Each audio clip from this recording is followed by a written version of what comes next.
உங்க விருப்பப்படி life partner கிடைக்கணும்னா கீழே இருக்கிற லிங்கை கிளிக் பண்ணுங்க. உடனடியா ஃப்ரீயா ரெஜிஸ்டர் பண்ணுங்க.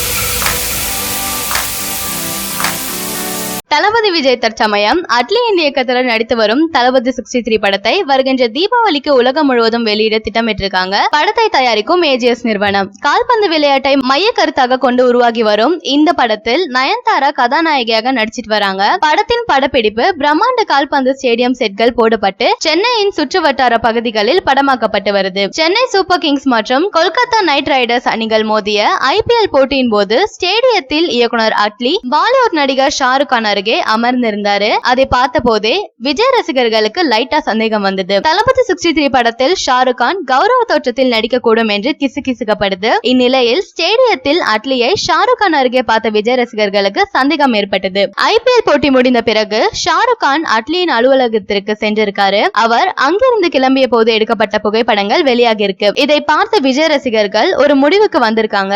ஷாருக் கான் அட்லியின் அலுவலகத்திற்கு சென்றதால் அவர் தளபதி 63 படத்தில் கௌரவ தோற்றத்தில் நடிக்க போகிறார் என்று ரசிகர்கள் நம்புறாங்க. அட்லி அறிவிப்பு வெளியிடும் வரை பொறுத்திருந்துதான் பார்க்கணும். தளபதி 63 படத்தில் நடிக்குமாறு அட்லி கேட்டிருந்தால் ஷாருக் கான் நிச்சயம் சம்மதம் தெரிவிச்சிருப்பார் என்று நம்பப்படுகிறது. ஏற்கனவே பாலிவுட் ஜாம்பவான் அமிதாப் பச்சன் உயர்ந்த மனிதன் படத்துல நடிச்சிட்டு இருக்காரு. இந்நிலையில் ஷாருக் கானும் தமிழ் படத்தில் நடித்தால் நன்றாக இருக்கும். இந்நிலையில் படத்தில் பாலிவுட் சூப்பர் ஸ்டார் ஷாருக் கானும் முக்கிய வேடத்துல நடிக்க உள்ளார் என்ற தகவல் ஆரம்பத்திலேயே பேசப்பட்டு வந்தது. இந்த செய்தி குறித்து படத்தின் வில்லன் ஜாக்கி ஷரப் கூறுகையில், எனக்கு இந்த படத்தில் ஷாருக் கானும் நடிப்பார் என்ற நம்பிக்கை உள்ளது. அனைத்து நடிகர்களும் மற்ற மொழி படங்களில் நடிக்க முயற்சிக்க வேண்டும். எனக்கு தமிழ் சினிமா உலகம் மிகவும் பிடித்திருக்கிறது என கூறியிருக்காரு.